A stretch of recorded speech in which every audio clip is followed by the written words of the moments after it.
Hello friends, welcome to government 360. Government 360માં આપનું હાર્દિક સ્વાગત છે મિત્રો. જો અમારી ચેનલને તમે લાઇક, શેર એન્ડ સબસ્ક્રાઇબ ન કરી તો ખાસ કરીને કરી દેજો, કેમ કે સમાસનો આ રિવિઝનનો લેક્ચર છે અને આપણે દરેક સમાસ પૂર્ણ કર્યા છે મિત્રો. જો આ રિવિઝનનો લેક્ચર તમે અત્યારે જોઈ રહ્યા હોય અને પાછળના લેક્ચર ન જોયા તો ખાસ કરીને જોઈ લેજો મિત્રો. એના સિવાય રિવિઝન એટલું મહત્વપૂર્ણ રહેશે નહીં.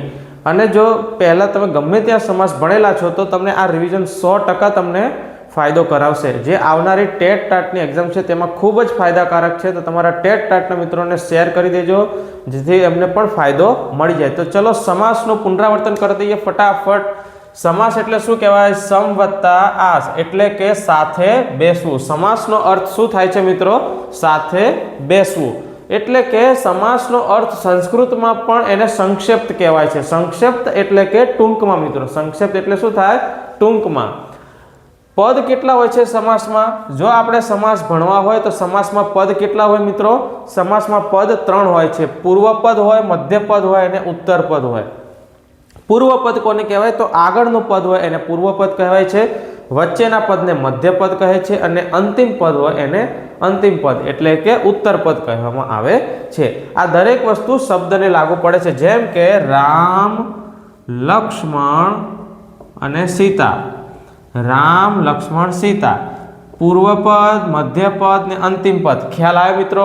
ડિટેલમાં જોવા માટે તમે લેક્ચર જોઈ શકો છો. અત્યારે પુનરાવર્તન છે તો ફટાફટ થોડુંક આગળ વધીશું. આને કહેવાય છે પૂર્વ પદ, મધ્ય પદ અને અંતિમ પદ.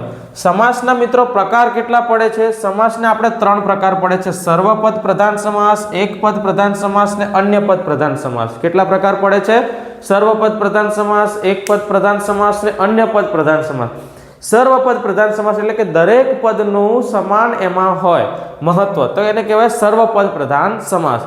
એક પદ પ્રધાન સમાસ, જેમાં એક પદનું કંઈક મહત્વ દર્શાવતું હોય તો એક પદ પ્રધાન સમાસ કહેવામાં આવે છે. અન્ય પદ પ્રધાન સમાસ એટલે કોઈ અન્યનું મહત્વ હોય, એ શબ્દથી કોઈ અન્યનું મહત્વ દર્શાવતું હોય તો અન્ય પદ પ્રધાન સમાસ કહેવામાં આવે છે. સર્વપદ પ્રધાન સમાસમાં દ્વંદ્વ સમાસ છે મિત્રો. કયો સમાસ છે? દ્વંદ્વ સમાસ. એક પદ પ્રધાન સમાસમાં 4 સમાસ છે: દ્વિગુ, મધ્યમ પદલોપી, કર્મધારય અને તત્વપુરુષ સમાસ. અન્ય પદ પ્રધાન સમાસમાં બહુવ્રીહી છે, ઉપપદ છે અને અવયવી છે. આટલા સમાસ પૂર્ણ કરો એટલે મિત્રો તમારું કોઈ પણ ક્વેશ્ચન સમાસમાં ખોટો પડે નહીં. તો અત્યારે ટૂંકમાં આપણે સમજીએ કે દ્વંદ્વ સમાસ કોને કહેવાય? તો જેનો વિગ્રહ કરતા. વિગ્રહ કરવું એટલે શું? છૂટું પાડવું દોસ્તાર. વિગ્રહ કરવું એટલે છૂટું પાડવું. તમારે જો રિવિઝન કરતા હોય તો તમારે એવું યાદ રાખવાનું કે દ્વંદ્વ એટલે અનેકેને અથવા. દ્વંદ્વ એટલે અનેકેને અથવા, એટલે કે દ્વંદ્વ સમાસનો વિગ્રહ કરશું એટલે અનેકેને અથવા મળશે. દ્વિગુ સમાસ કોને કહેવાય? સંખ્યા વત્તા સમૂહ. જેમ કે નવરાત્રિ. નવરાત્રિનો સમૂહ. નવ સંખ્યા વત્તા સમૂહ. સંખ્યા વત્તા સમૂહ એટલે કહેવાય દ્વિગુ સમાસ. મધ્યમ પદલોપી સમાસ, વચ્ચેના પદનો લોપ થાય તો તેને મધ્યમ પદલોપી સમાસ કહેવામાં આવે છે મિત્રો. ખાસ યાદ રાખજો. આ સમાસ તમે ના જોયો હોય તો જોઈ લેજો, ખૂબ જ આઈએમપી છે. કર્મધારય સમાસ, વિશેષણ હોય અને વિશેષ્ય એટલે કે આગળ કંઈક મહત્વની વસ્તુ હોય એનું વિશેષણ એટલે કે કંઈક મહત્વ દર્શાવતું હોય, પાછળ વિશેષ્ય હોય. ટૂંકમાં વિશેષણ વિશેષ્ય બંને સાથે હોય તો તેને કર્મધારય સમાસ કહેવામાં આવે છે. તત્વપુરુષ સમાસ વિભક્તિથી જોડાયેલો હોય છે. ની, થી, થકી, વડે જેવા. બહુવ્રીહી સમાસ કોને કહેવાય છે? 2 શબ્દોથી કોઈ ત્રીજાની માહિતી મળતી હોય. 2 શબ્દોથી કોઈ ત્રીજાની માહિતી મળતી હોય. ટૂંકમાં એમાં શબ્દ સમૂહ જેવું હોય છે. કેના જેવું હોય છે? શબ્દ સમૂહ જેવું હોય છે. ઉપપદ સમાસ કોને કહીશું મિત્રો? જો ઉપપદ સમાસ કોઈનો વિગ્રહ કરવામાં આવે તેમાં નાર શબ્દ છૂટો પડે છે.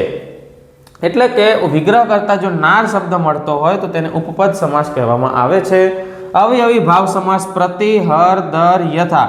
પ્રતિ, હર, દર, યથા જેવા શબ્દો શરૂઆતમાં આવતા હોય તો અવયવી ભાવ સમાસ કહેવામાં આવે છે. તમારે અવયવી ભાવ સમાસમાં શું યાદ રાખવાનું છે? પ્રતિ, હર, દર, યથા.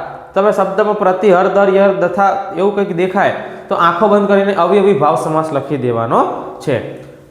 મિત્રો, આપણે સમાસનું પુનરાવર્તન પૂર્ણ કર્યું છે. ખૂબ જ શોર્ટમાં લાવવાનો પ્રયાસ કર્યો છે. મેક્સિમમ માહિતી લેવાનો પ્રયાસ કર્યો છે જે કામની નથી, એક્ઝામ રિલેટેડ નથી. આમ આપણે માહિતી કોઈ જ કામની ન હોય એવું ન બને. કેમ? કે દરેક વસ્તુ સમાસ શીખવા માટે બેઝ એનો જરૂરી છે. પણ જો તમે બેઝ શીખી ગયા હોય અને બેઝ તમારો પાકો હોય તો તમે આ એક લેક્ચર વારંવાર જોશો તો તમને પુનરાવર્તન થયા કરશે, જેથી તમને મગજમાં સમાસના વિગ્રહો ફિટ થઈ જશે. અને મિત્રો આ વિડીયો તમારા ખાસ મિત્રોને ટેટ ટાટવાળા મિત્રોને મોકલી દેજો, જેથી અમને પણ આનો ફાયદો મળે. હું તમારો મિત્ર બ્રિજેશ. જો આ ચેનલને સબસ્ક્રાઇબ ન કરી હોય તો સબસ્ક્રાઇબ કરી દેજો. દરેકે દરેક વિડીયો મિત્રો ડિટેલમાં આવવાના છે, કોઈ પણ ટોપિક બાકી રાખવાનો નથી. તો મળો નેક્સ્ટ લેક્ચરમાં. જય હિન્દ,